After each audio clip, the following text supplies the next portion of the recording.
सम्माननीय मेरे प्रिय आचार्य दीपक जी, सम्माननीय प्रधान जी, मंत्री जी, उनका समस्त मंत्रिमंडल, आदरणीय श्रद्धेय श्री गोयल साहब, श्री नारायण जी, हमारे श्री अश्विनी जी, श्री सोनी जी, सम्माननीय माताओं, देवियों और सज्जनों, इस कार्यक्रम को बहुत सुंदरता से संचालित कर रहे हमारे प्रिय श्री हनुमान जी। इस अवसर पर एक छोटा सा चिंतन आपके मध्य उपस्थित करूं। एक आचरण है जिसका नाम है वेदाचार। वेद के अनुसार आचरण करना। आपको यदि बहुत संक्षेप में कोई निवेदन करूं तो बड़ी सरलता से एक निवेदन कर रहा हूं। संसार में वेदाचार से बढ़कर और कोई आचार नहीं। जहां वेदाचार है वहां स्वाहाकार है। स्वाहाकार समझ रहे? स्वाहा स्वाहा की ध्वनि।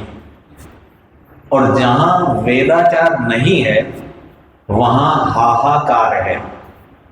मेरी बात समझ पा रहे हैं आप? ये सारांश है। जितने भी देश, जितने भी समुदाय, जितने भी संस्थाएं, जितने भी स्टेट, यदि वहां वेद के अनुसार आचरण नहीं होगा तो सुनिश्चित हाहाकार होगा।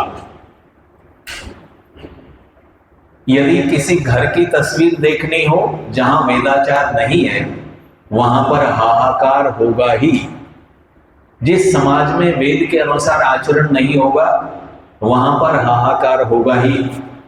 लेकिन जहां पर वेदाचार है वहां पर स्वाहाकार है।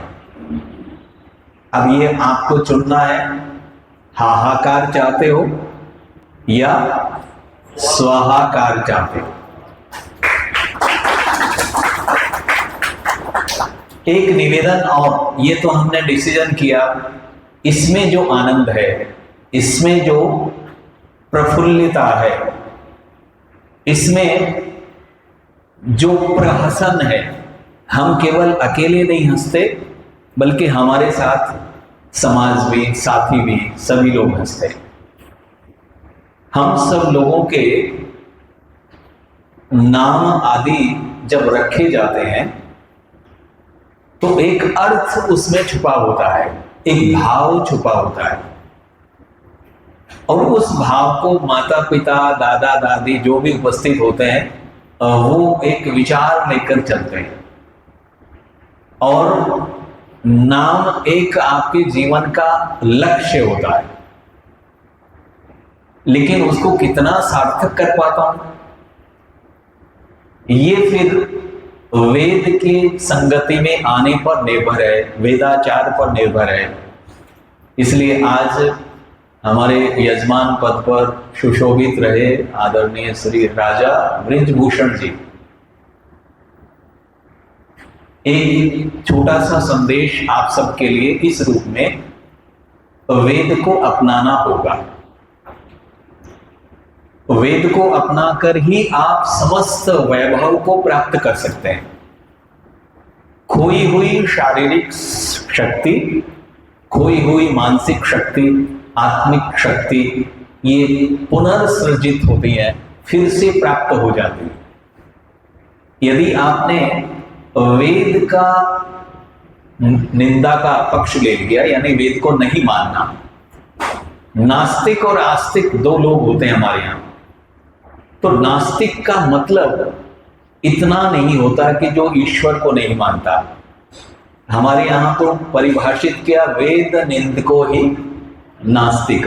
जो वेद की निंदा करता है वो ही नास्तिक है। बहुत सारे लोग गाली गलौज करते हुए दिखाई नहीं देते, वेद के बारे में कोई कटाक्ष नहीं करते, कुछ नहीं करते, लेकिन वेद के अनुसार आचरण भी तो नहीं करते।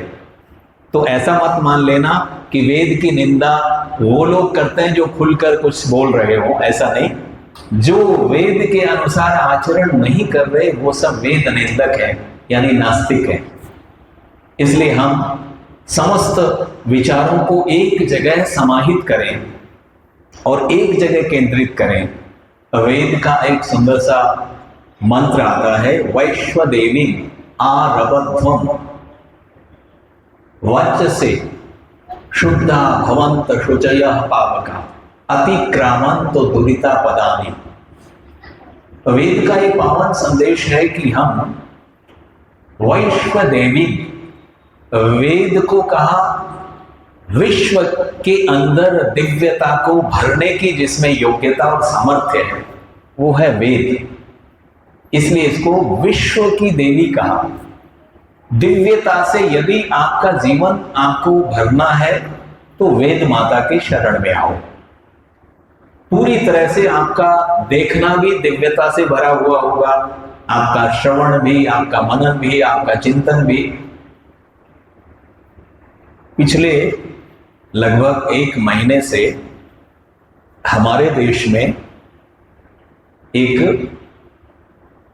प्रोटेस्ट प्रदर्शन चल रहा था और पता नहीं आपने उसको किस रूप में देखा, लेकिन मैंने जो देखा वो मैंने किसी और अर्थ में देखा। मैंने इस बात से अपने आप को अलग रखा कि कौन किसका विरोध कर रहा है। मैंने इस बात पर ध्यान दिया कि किस प्रकार कर रहा है। छोटी छोटी अवस्था की लड़कियां, छोटे छोटे अवस्था के बच्चे, अश्लीलता से भरे हुए गंदे शब्द जिनको उच्चारित करने में भी लज्जित होता व्यक्ति, और एकाध नहीं अत्यधिक बहुमत में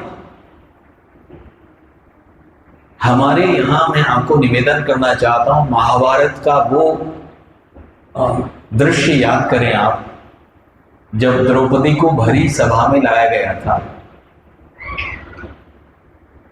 और उस समय बड़े बड़े महारथी वहां उपस्थित थे और शायद वो बहुत बुरी अवस्था होगी।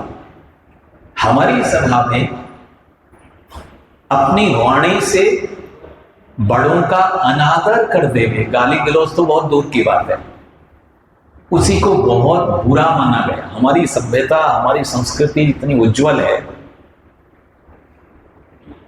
कर्ण जैसे महारथियों के लिए तो कहा जाता है कि वीरों के लिए ये कहा जाता है कि स्त्रियों को वो अपनी पीठ दिखाते हैं, यानी उनके प्रति कोई कुदृष्टि नहीं रखते। इस प्रकार का वीरोचित व्यवहार रहा। अपनी वाणी से कुछ कह दिया, उसके ऊपर सदैव अटल रहने वाले, प्राणों की आहुति देने वाले, इस प्रकार के हमारे यहाँ इतिहास में भरे हुए भगवान राम आदि।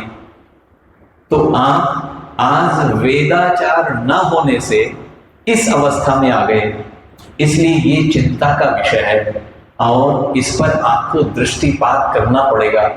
यदि हमने इसमें सुधार नहीं किया तो भविष्य में ये सारे जो विरोध में है, ये विरोध केवल एक व्यक्ति का नहीं बल्कि समूल जाति का है, मानव जाति का है।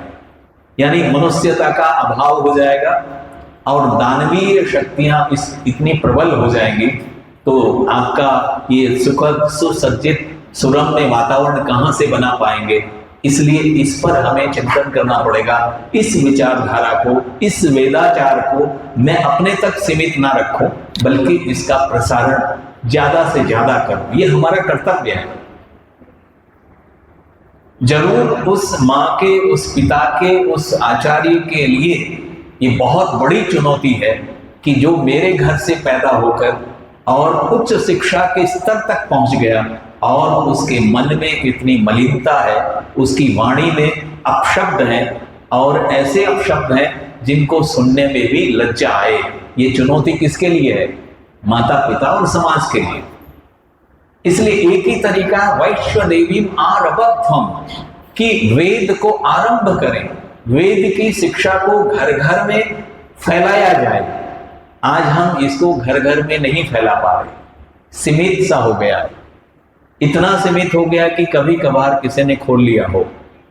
जो स्वाध्यायशील हैं, हमारे सोनी जी बहुत स्वाध्याय करते हैं और यदा कदा कुछ तर्क कोई विचार उनमें पैदा होंगे, जो करेगा तो उसमें होगा।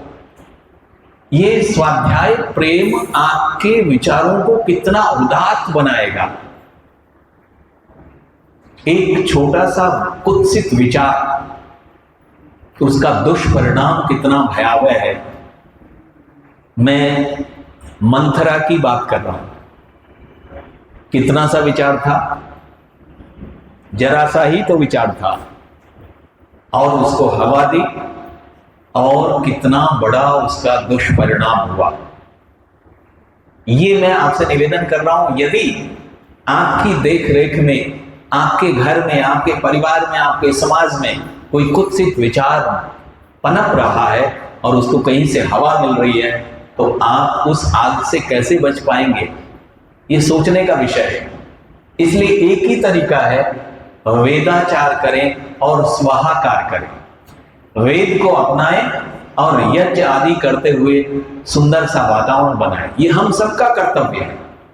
आज हम अपने धन को विपरीत कार्यों में लगाने में संकोच नहीं करते। व्यर्थ की चीजों में कितनी ऐसी क्रियाएं करते हैं जो केवल प्रदर्शन मात्र होता है, दिखावा मात्र, उससे आपका जीवन बनता नहीं। इसलिए सुसज्जित जगह पर आज हम जहां बैठे हैं, ये आपका परिष्कृत भवन है, इसको सुंदर बनाया, सुसज्जित किया, बढ़िया किया। मैं निवेदन कर रहा हूं, ये भवन सुसज्जित हुआ, अब हमें अपनी भावनाओं को भी सुसज्जित करना पड़ेगा, अलंकृत करना पड़ेगा। हमने इस ओर ज्यादा ध्यान नहीं दिया। मैं केवल 3 बातें कहना चाहूंगा। वेद का आरंभ ही आपके तेज का प्रारंभ है। आपके अंदर जो तेजस्विता है वह वेद से ही आएगी और कोई तरीका नहीं। इसलिए कहा, यदि आप तेजस्विता चाहते हो, तेजस्विता का मतलब बाह्य सुंदरता से अभिप्राय नहीं है। बुरी बात का विरोध करना और अच्छी बात को उसी अनुपात में अपनाना, ये जो आतुरता है, ये जो व्याकुलता है, ये तेजस्विता है। जिस आदमी को बुरी बात बुरी ही ना लगे वो तेजहीन है। विवेकहीन तो है ही, लेकिन वो तेजहीन भी है। बुरी बात आपको बुरी लगनी चाहिए, लेकिन यहीं पर बात समाप्त नहीं होती। बुरी बात हमें बुरी लगी, लेकिन हमने उसका विरोध नहीं किया। जो व्यक्ति तब तक चैन से नहीं बैठता जब तक कि उस बुरी बात को अपने घर में, परिवार में, व्यक्तिगत रूप में, समाज में अगर है, उसको जब तक वो दूर नहीं फेंक देता तब तक वो चैन से नहीं बैठता। इसका नाम है तेजस्विता। महर्षि दयानंद ने यह अनुभव किया कि इस समाज में ये बुराइयां आ गई हैं, इनको मैं जड़ से उखाड़ कर फेंकूंगा। और उन्होंने एक उदाहरण दिया, एक चिंतन दिया कि मैं इतना अज्ञानी नहीं हूं कि बड़े बड़े झाड़ झंखाड़ इनको काटने के लिए नहरने का प्रयोग, एक नाखून काटने का छोटा सा, पुराने लोगों ने देखा होगा, नाई के पास होता था वो, उसको नहरना बोलते थे। आजकल नेल कटर आ गए, लेकिन पहले वो एक पत्थर पर उसको तेज करके नाखून काटने के काम में आता था। तो ऋषि ने उस समय ये उदाहरण दिया कि मैं इतना अज्ञानी नहीं हूं कि ये जो सामने बड़े बड़े झाड़ झंकाड़ खड़े, इनको काटने के लिए नहरने का प्रयोग करूं, बल्कि मुझे इसके लिए तेज कुल्हाड़ी का प्रयोग करना पड़ेगा, तब जाकर ये हटेगा। तो आज झाड़ और झंकाड़ कम हुआ है या ज्यादा? मैं निवेदन कर रहा हूं, कम नहीं हुआ बल्कि बहुत ज्यादा हुआ है। आज मैं ये